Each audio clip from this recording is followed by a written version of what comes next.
Purihin ang Diyos, purihin ang ating Panginoon. Masama nga bang mag-alinlangan o magduda sa Diyos? Minsan ako ay may pinagdadaan ng mabigat. At tinatanong ko ang Diyos na kausapin ako para malaman ko kung ano ang gagawin ko. Sabi ko parang hindi ko kayang malampasan itong pinagdadaanan kong pagsubok ngayon. Punta ako sa isang coffee shop at habang ako ay nagkakape, nakita ko doon sa blackboard nakasulat, "When God puts you to it, God will make you through it."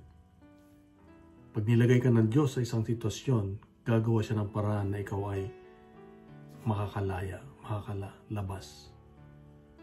Totoo nga dahil sa Ebanghelyo ngayon, itong si Tomas ay nagduda kung nabuhay nga si Jesus dahil wala siya nung nagpakita si Jesus nung muli siyang nabuhay. Nagpakita siya sa mga kasama niyang mga alagad. Sabi niya, hanggat di ko nakikita ang butas sa kanyang mga kamay at may pasok ang aking mga daliri, hindi ako maniniwala. Naging totoo si Tomas. Naging totoo sa kanyang nararamdaman. Maaring yung mga alagad na kasama niya ay takot na ipakita yung kanilang pagdududa rin dahil takot sila kay Jesus. Pero itong si Tomas ay matapang dahil meron siyang malalim na relasyon sa ating Diyos. Kaya naging totoo siya sa kanyang nararamdaman. At sa pagiging totoo niya sa kanyang nararamdaman ay dumating si Jesus, lumapit si Jesus. Sabi niya, "Tomas, tingnan mo ang aking mga kamay."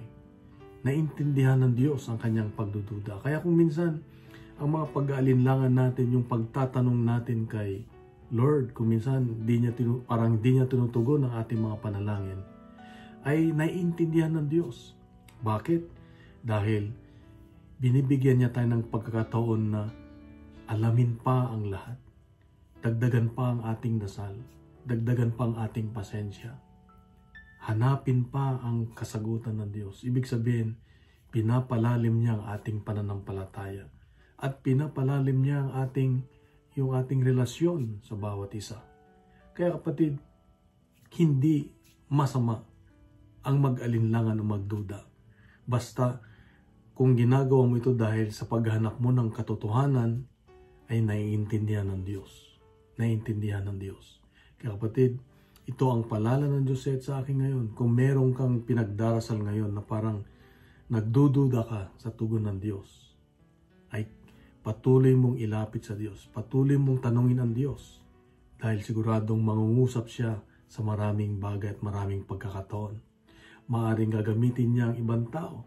Maaring gagamitin niya ang mga bagay na nakikita natin o nababasa natin o mga naririnig natin. Parang wifi sa loob ng bahay. Kung minsan mahina, kung minsan nawawala, pero wag kang tumigil, wag mo patayin ang modem. Ibig sabihin, hintayin mo lang, magre-reconnect din yan. Basta palagi kang kumonekta, palagi kang magdasal lagi. Kapatid, ito ang palala ng Diyos sa akin ngayon. Kaya kung nagustuhan natin ang reflection sa ating gospel, ibahagi natin sa social media at gawin nating viral ang salita ng Diyos. God bless and God is good.